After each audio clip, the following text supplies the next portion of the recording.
எல்லா சைட்ஸையும் நம்ம ஆட் பண்ணோம்னா உங்களுக்கு வந்து என்ன கிடைக்கும்? பெரிமீட்டர். So 2L + 2 breadth. அதனால 2 × L + B உங்களுக்கு தெரியும். சின்ன வயசுல இருந்து படிக்கிறீங்க. ஏரியாவும் தெரியும், L × B. ஸோ சொல்யூஷன் போயிடலாம். அது ஃபர்ஸ்ட் நம்ம டிஸ்கிரிமினன்ட் கண்டுபிடிச்சா தான் தெரியும் நம்மளுக்கு பாசிபிளா இல்லையான்னு. பிரெத் எக்ஸ் வச்சுக்கலாம். பிரெத் வந்து எக்ஸ் வச்சுக்கலாம். ஆனா கொடுத்துருக்கிறது என்னது? 2 × L + பிரெத் என்னதுங்க? எக்ஸ் வச்சுக்கிட்டோமா? Is equal to 80. பிரெத் எடுத்து தான் எக்ஸ் போட்டிருக்கேன்.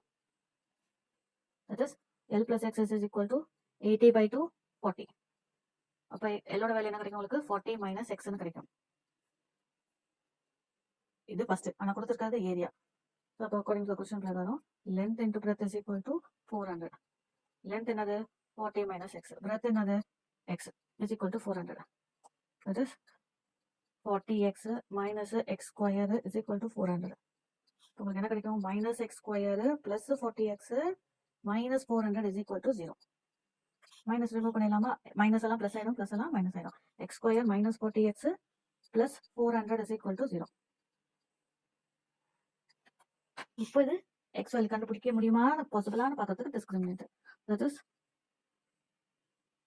b² - 4ac is equal to b² - 4ac. என்ன கிடைக்கும் உங்களுக்கு? a ஓட வேல்யூ 1, b ஓட வேல்யூ -40, c ஓட வேல்யூ 400. ஸோ b என்னது? -40 the whole square -4a வந்து 1, c வந்து 400. என்ன கிடைக்கும் உங்களுக்கு? 1600 - 1600. அது 0 கிடைக்கும். Yes, we can find the value. அப்போ உங்களுக்கு ஏற்கனவே தெரியும் b² - 4ac is equal to 0னா என்ன ஃபார்முலா? x ஓட formula x is equal to -b/2a. ஏற்கனவே சொல்லியிருக்கோம். அப்போ என்ன கிடைக்கும்? -b என்னது? மைனஸ் இன்ட்டு மைனஸ் பிளஸ் ஆயிடும். 40/2 ஏதோ ஒன்றாச்சு கட் பண்ணா உங்களுக்கு 20 கிடைக்கும். ஸோ பிரெத் என்னது? 20 மீட்டர். அதே லென்த் என்னது? 40 - X தானே. அப்போ 40 - 20 என்னது? 20 metre. So yes, possible. Therefore, yes, it is possible.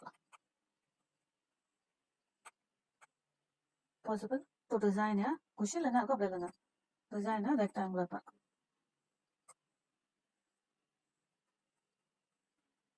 அவ்வளோதான். இதெல்லாம் கொஞ்சம் ஹைலைட் பண்ணிடுங்க. அவ்வளோதான். அதே பேனாலே ஹைலைட் பண்ணுங்க. அதுக்குன்னு ஒரு ரெட் கலர் அதெல்லாம் இல்லை. ஒன்லி ஒரே